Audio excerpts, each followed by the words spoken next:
우주의 이름 없는 별들까지 사랑하는 천문학자의 숙명. 오늘도 그들의 하루는 우주를 중심으로 돌아가고 있습니다.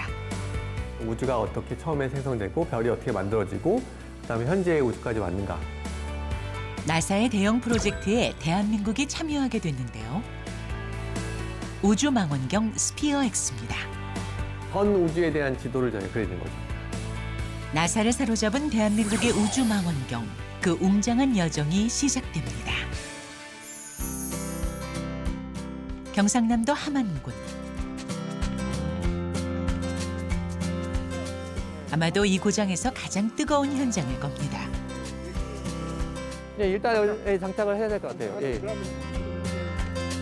2024년 우주로 발사될 스피어X 연구가 한창입니다. 거대한 우주망원경을 지구 밖으로 쏘아 올리기 위한 실험입니다. 예, 현재 보시는 이 망원경 모양으로 되어 있는데요. 이게 실제 우주로 올라갈 그 스피엑스 망원경의 모공 모델을 갖다 보여드리고 있는 건데요. 전체 질량을 맞춰서 저희가 설계를 한 거고요. 그 망원경이 실제 우주로 올라가기 전에 지상에서 이제 충분히 성능 시험을 해야 됩니다. 대한민국의 우주 기술을 선도하며 우주망원경을 만드는 천문학자 정웅섭 박사입니다. 2021년 초 한국천문연구원은 의미 있는 소식을 전했습니다. 나사의 대형 프로젝트인 스피어X 공동 제작을 알렸는데요. 스피어X는 은하 전체를 탐사할 수 있는 최첨단 우주 망원경입니다. 공동 제작 기관 가운데 미국이 아닌 곳은 대한민국이 유일합니다. 그 중심엔 정웅석 박사가 있습니다.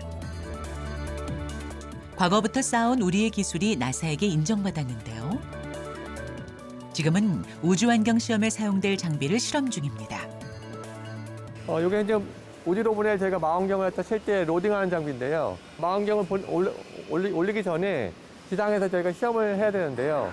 그래서 그런 시험 장비들이 저 앞에 보시는 이제 챔버인데요. 그 챔버 안에다가 그 망원경을 정밀하게 장착하는 장비입니다. 챔버는 우주를 구현한 것입니다.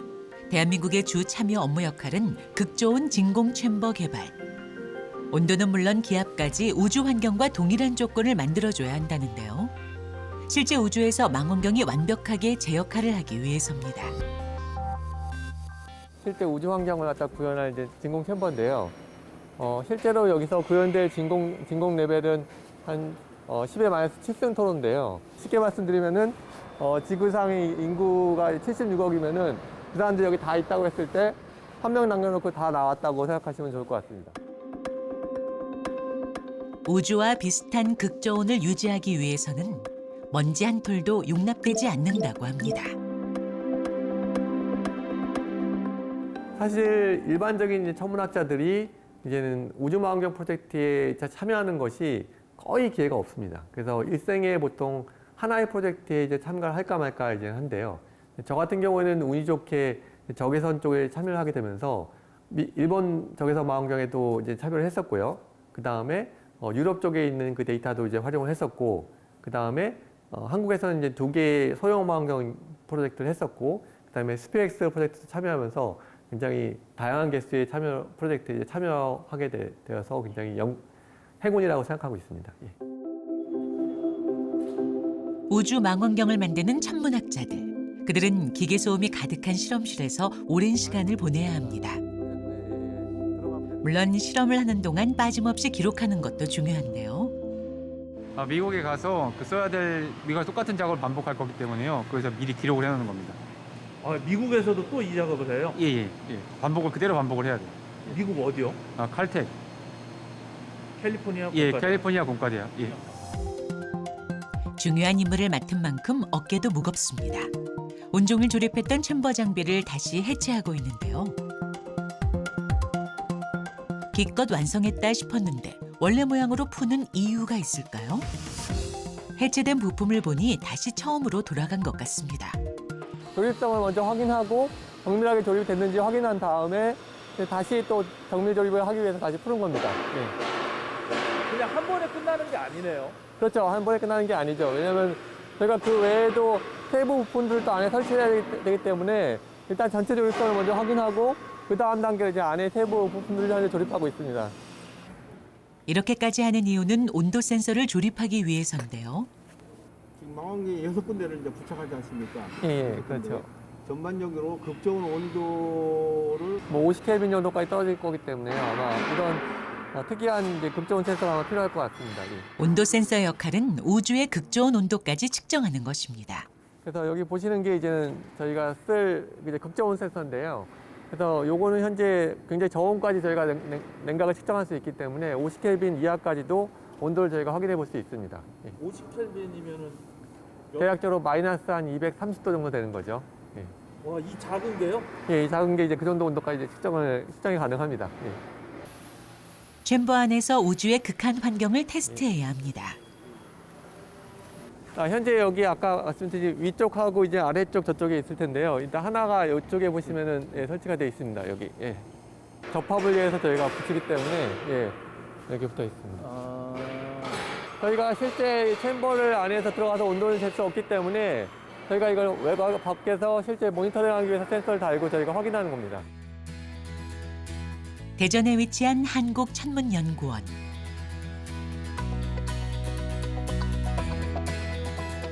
한국천문연구원은 정웅석 박사의 오랜 일터입니다. 디자인 자체는 이렇게 사각형이 아니고 현재는 이제 둥근 형태입니다. 이곳에서도 스페어X 우주망원경에 대한 연구가 계속 이루어지고 있는데요. 그럴 경우에는 배터리가 굉장히 고용량이 필요하고 또 네. 에너지도 많이 소모가 될 텐데 그런데 손에 든 모형이 눈길을 끕니다.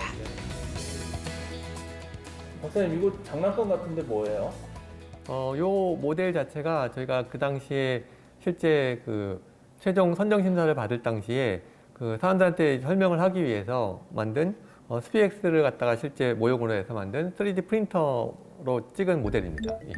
태양 전지판, 그 다음에 실제 버스, 위성 버스, 그 다음에 별 추적기, 그 다음에 전체 차폐막, 망원경 이런 것들이 다 구조가 다 보입니다. 예. 같이 붙여서 체결하는 게 편하겠죠. 세계 최초 우주 전체의 은하계를 비추는 우주망원경을 만드는 작업.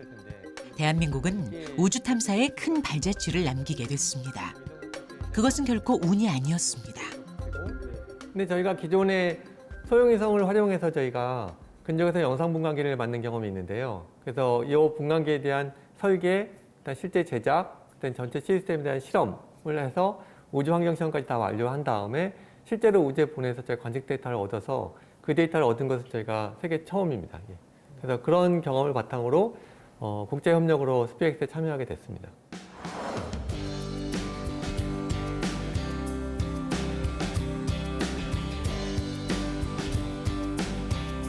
그는 명실상부 우주망원경을 만드는 대한민국의 천문학자입니다.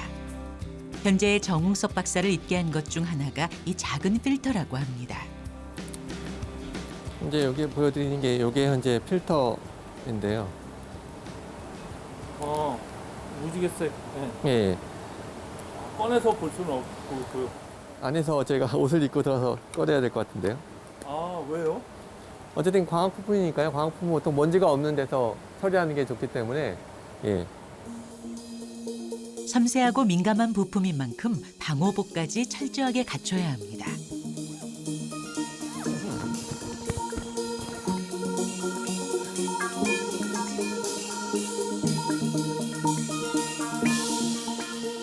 그가 만지고 있는 것은 선형 분광 필터.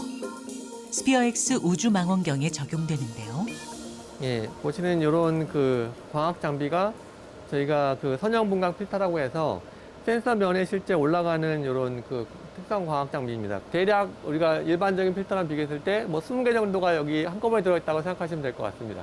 필터 한 장이 아니라 그게 20장이 들어가 있는 거예요? 예, 위치마다 다른 필터 투과를 가진 필터가 20장 정도 들어갔다고 이해하시면 될 것 같습니다.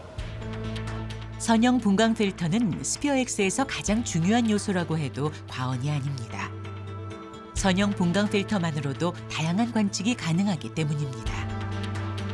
예, 예를 들면요. 저희가 파장대역으로 대략적으로 쪼개봤을 때 대략 한 100여 개의 이제 파장대역이 있다는 것을 이제 이해하시면 될 건데요. 근데 이걸 실제로 필터로 나눠서 저희가 관측을 하게 된다면은 100개의 필터를 실어서 그다음에 그걸 100개를 동작을 해서 계속 돌리면서 관측을 수행해야 됩니다. 하지만 선형 분광 필터라고 해서 그 하나의 파장대만을 관측하는 게 아니고 다양한 파장들을 한꺼번에 볼 수 있게끔 필터를 저희가 설계해서 제작을 해서 그걸 넣고 이제 관측을 수행하게 됩니다. 쉽게 말해 우주 망원경이 효율적으로 우주를 탐사할 수 있도록 도와줍니다. 선형 분광 필터의 특성 때문인데요. 위치에 따라 투과하는 빛의 파장이 달라집니다. 파장에 따라서 변하는 필터는 이제는 예전에도 이제 많이 이용을 했었는데요. 근데 저희가 처음으로 적용했던 것은 이런 거를 좀 더 광시야에서 그다음에 우주 관측을 위해서, 그러니까 은하 관측을 위해서 광시야를 한꺼번에 관측하는 관측 개념을 저희가 처음으로 니스에서 도입을 했습니다. 니스는 한국천문연구원에서 만든 세 번째 우주 망원경입니다. 니스에는 이전에 없던 분광 기능이 추가됐습니다. 바로 세계 최초 적외선과 영상을 동시에 관측할 수 있는 건데요. 2018년 12월 미국 스페이스 X 로켓에 실려 발사된 니스. 차세대 소형 위성 1호 탑재체입니다. 우주 망원경은 30년 전 크게 도약했습니다. 인류 최초 지상이 아닌 우주에서 우주를 바라보는 허블 우주 망원경이 탄생했는데요. 우주 끝에 있는 먼 천체들의 빛을 선명하게 담는 것이 특징입니다. 많이 잘 아시는 허블 망원경하고 저희가 니스에서 촬영한 결과를 이제 보실 수 있고요. 물론 이제 분해능은 이제 많이 차이가 나지만 그렇지만 전체적인 모습을 봤을 때는 저희가 똑같은 모양으로 관측된 것을 알 수 있고요. 허블이 더 선명하게 보이니까 더 좋은 망원경인가요? 예, 더 좋고 나쁨을 판별하는 것은 거기 연구 목적에 따라 다른데요. 결과적으로 저희가 이런 은하 내에 있는 세부적인 구조를 연구하고 싶다면은 허블이 당연히 거기 목적이 맞는 거고, 그다음에 전체를 저희가 연구하고 싶다면은 큰 망원경이나 작은 망원경이나 그건 차이가 없습니다. 결과적으로 저희가 말 그대로 현재 쌀을 생각하면요. 이 허블 같은 경우에는 결국에는 쌀 하나를 저희가 잴 수 있는 정도의 정밀도를 이제 가진 반면에 저희 니스 같은 경우는 전체의 그 쌀 한 포대의 무게를 잴 수 있는 뭐 이렇게 비교하면 되지 않을까 싶습니다. 니스처럼 적외선 망원경은 은하의 전체 형태를 확인하는 데 적합합니다. 정홍석 박사는 하나의 행성이 아닌 은하 전체를 연구하는 천문학자인데요. 그가 적외선 우주 망원경을 연구하는 이유입니다.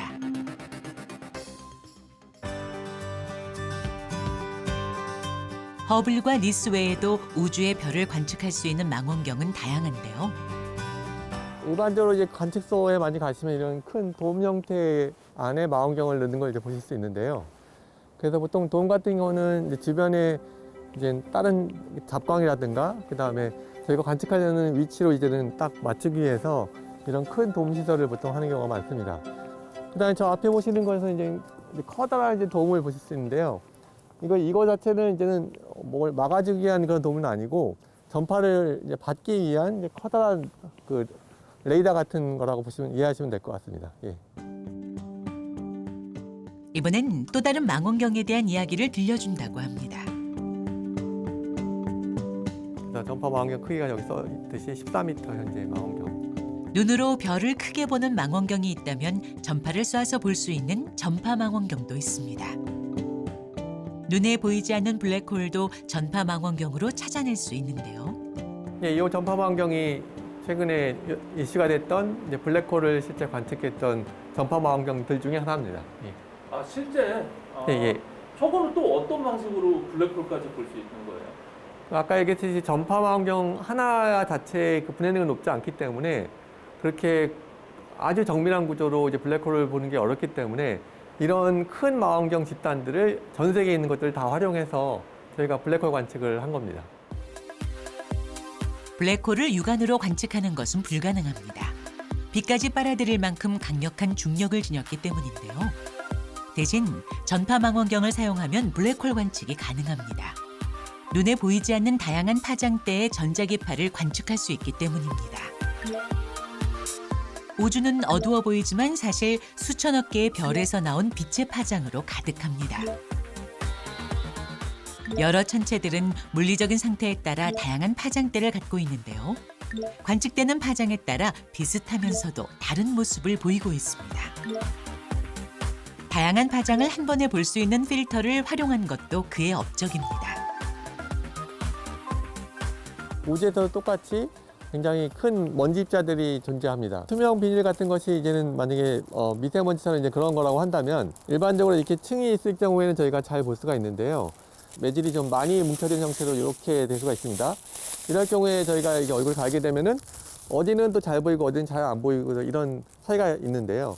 이런 경우 적외선을 보게 되면은 화장대가 더 길기 때문에 이런 거를 피해서 좀 더 효과적으로 안에 있는 것들을 관측을 할 수가 있습니다. 적외선의 원리를 보여주는 실험을 해보기로 했는데요. 뜨거운 핫팩을 까만 비닐봉투에 넣으면 봉투에 가려져 보이지 않습니다. 보시는 바와 같이 이렇게 핫팩 밝은 거하고 손이 이제 선명하게 보이죠. 이처럼 적외선 망원경은 우주먼지의 방해를 받지 않고 멀리 볼 수 있습니다. 지구는 대기권에 둘러싸여 있는데요. 가시광선은 대기권을 뚫고 들어올 수 있지만 다른 파장은 그렇지 못합니다. 그래서 어떤 파장이냐에 따라 관측할 수 있는 방법도 다릅니다. 파장에 따라 우주망원경을 이용해 대기권 밖, 우주로 나가서 관측해야 하는데요. 우주망원경이 점점 진화할 수밖에 없는 이유입니다. 예, 그래서 어렸을 때 선물로 그냥 받은 그 굉장히 장난감 같은 망원경이 있었는데요. 처음으로 봤던 건 이제 별을 먼저 봤었고요. 근데 별은 제가 생각하기에는 그 당시에는 이제 별을 보게 되면 뭔가 대단한 게 이제 보일 줄 알았는데 장난감적인 망원경을 봤을 때는 이제 별은 그냥 점으로 보일 뿐이고요. 다만 이제 달 같은 걸 봤을 때는 이제 좀 더 확대돼 보이니까 이제 어떻게 생겼는지 궁금하니까 이제 분해를 해서 이제는 아 이런 구조구나. 생각보다 간단하네 이런 생각을 하게 된 거죠. 예. 그런 것들을 이제 경험하면서 천문학에 대한 기본적인 관심이 있게 되었습니다. 그가 본격적으로 적외선 망원경을 연구하게 된 계기는 일본 우주과학연구소의 연구팀으로 참여하게 되면서라는데요. 천문학과에 박사과정을 들어갔는데 그 당시에 일본하고 국제협력으로 적외선 우주망원경 프로젝트가 이제 시작됐었는데요. 그래서 그 당시에 제가 그 적외선 쪽에서 이제 관측 시뮬레이션, 즉 다시 말해서 망원경에서 실제 망원경을 만들지 않았지만 망원경에서 보일 하늘을 저희가 모사하는 그런 기기 개념을 처음에 설계를 했고 그다음에 실제 기기를 만들면서 보완할 점을 이제 찾아가면서 한국에서도 좀 더 우리가 만든 관측기기로 관측할 수 있지 않을까 하는 생각에서부터 저희가 기기를 만들기 시작했습니다.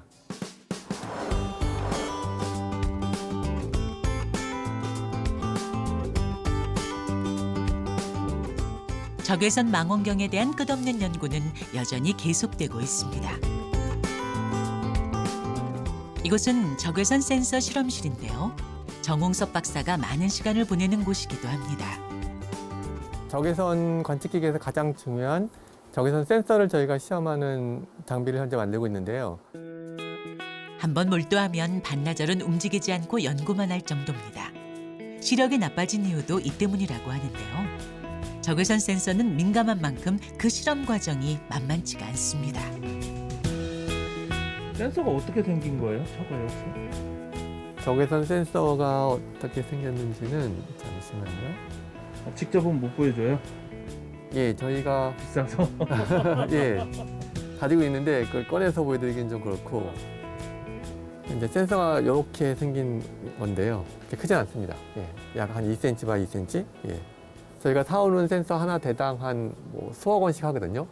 그러니까 수억 원씩 하는 굉장히 비싼 그 장비이기 때문에 이런 셋업을 굉장히 정밀하게 하는 이유가 어쨌든 조심하는 작업도 있을 테고 그다음에 그 센서로부터 그 자체의 특성을 읽어내는 것도 간단한 일은 아닙니다. 센서 실험을 마친 후 정홍섭 박사가 들른 곳. 커다란 둥근 물체가 시선을 사로잡는데요. 스피어X 발사 전 성능을 테스트하기 위한 장치입니다. 저온 상태에서 암실 상태이기 때문에 조금만 밝아도 아마 금방 갈 것 같아요. 이 역시 센서와 관련이 있다는데요. 예. 동강 실험을 위해서 만든 셋업 중에 하나인데요. 이 장비가 이제 적분구라고 해서 평탄한 광원을 만들어주는 그런 큰 장비입니다. 예. 평탄광을 얻게 되면은 센서 면에서 얘가 어디가 그 파장대가 되는지를 이렇게 파악할 수가 있습니다. 그래서 그 정보를 가지고 이 센서 큰 센서 면에서 어디가 0.75고 어디가 3마이크론이고 어디가 5마이크론이고 이런 거를 매핑하는 작업을 하기 위해서 이 장비가 필요한 겁니다.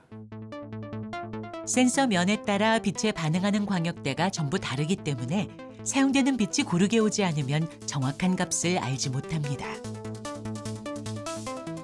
모든 센서면에 일정한 적외선을 비춰 기준값을 정해놔야 하는데요. 그래서 빛을 일정하고 고르게 만드는 장치가 필요합니다.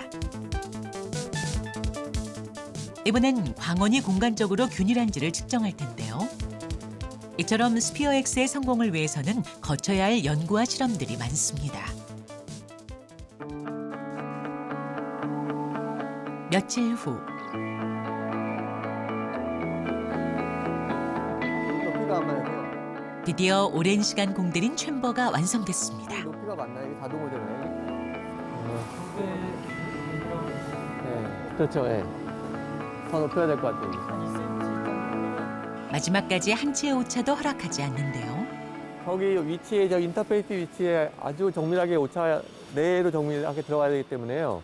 게다가 아시다시피 스펙트 망원경 자체가 이제는 엄청나게 이제 고가하고 한 번 잘못되면은 이게 전체 미션이 딜레이가 되기 때문에 망원경 넣겠습니다.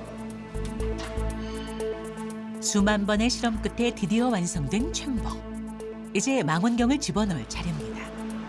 완벽한 챔버 상태가 확인돼야 미국으로 보낼 수 있습니다. 스피어X의 성공을 위해 대한민국의 연구원들은 자신의 인생을 걸었습니다. 세계 최초, 대한민국 최초라는 자부심이 있기에 가능했습니다. 망원경 이제 넣었으니까 네. 다 작업 끝난 건가요? 아니요, 아직 끝난 작업은 아니고요. 이제 그 다음에 이걸 닫고 그 다음에 온도 센서를 이제 연결한 걸 갖다 다시 또 이제 빼는 작업을 이제 할 겁니다. 예. 드라이 쿨러, 예. 그다음에 드라이 펌프. 그리고 또다시 다음 실험을 계획하는 연구원들. 그럼 내일쯤은 어쨌든 온도 진공하고 이제 온도 체크를 이제 할 생각이신가요? 온도 체크하기 전에 하이 바큐um 진공 네. 테스트를 먼저 하고 그게 이제 오케이 되면은 네. 저온 테스트 할 계획입니다. 최종 조립 단계에 대한 부분들을 이제 마지막에 검토하고요. 그다음에 전체를 패킹해서 저희가 1월 초쯤에 아마 미국으로 이제 보낼 예정입니다. 그래서 그때면 아마 전체 주관기관인 칼텍하고 그다음에 나사, JPL 분들도 이제 같이 오셔서 전체 시험을 같이 이제 수행을 하게 될 계획입니다. 별의 언어를 이해하고 싶어 직접 우주 망원경을 만드는 천문학자. 우주의 모든 것을 건 천문학자들 덕분에 우리는 아름다운 별을 볼 수 있습니다. 우주로 향한 정홍석 박사의 도전은 계속될 것입니다. 현재 데이터 자체는 저희가 어쨌든 눈 감고 이제 코끼리를 만들듯이 일부 데이터만을 저희가 얻을 수 있기 때문에 저희가 우주를 이해하는 것은 굉장히 제한적일 수밖에 없습니다. 근데 하지만 이런 관측 데이터들에서 쌓이면서 그다음에 다양한 관측들이 시도되다 보면은 좀 더 폭넓게 우주를 이해할 수 있는 기반이 될 수 있을 거라고 생각하고 있습니다. 잘 배웠습니다. 아, 예, 예, 고맙습니다.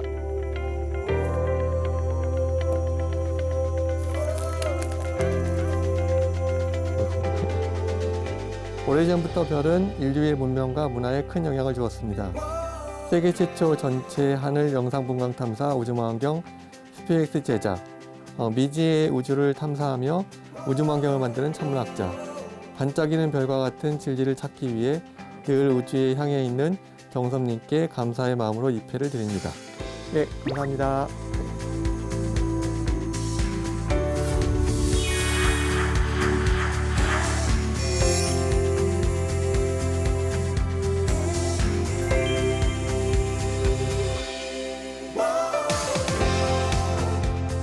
어떤 기술과 학문이든지 그다음에 저희가 연구하는 연구 분야든지 간에 상당한 시간과 기간이 드는 것은 이제 사실인 것 같습니다. 그래서 근데 저희가 항상 간과하고 있는 게 너무 한국에서는 빨리빨리, 그러니까 굉장히 모든 게 이제 빨리 진행되기를 이제 바라고 있는데요. 사실 저희 이런 자연계 학문 같은 기초 학문 같은 경우에는 지속적인 투자와 그다음 지속적인 연구가 있지 않으면은 계속 발전할 수 없기 때문에 그런 노력들이 쌓여서 결국에는 큰 성과를 이룰 수 있을 거라고 생각하고 있습니다.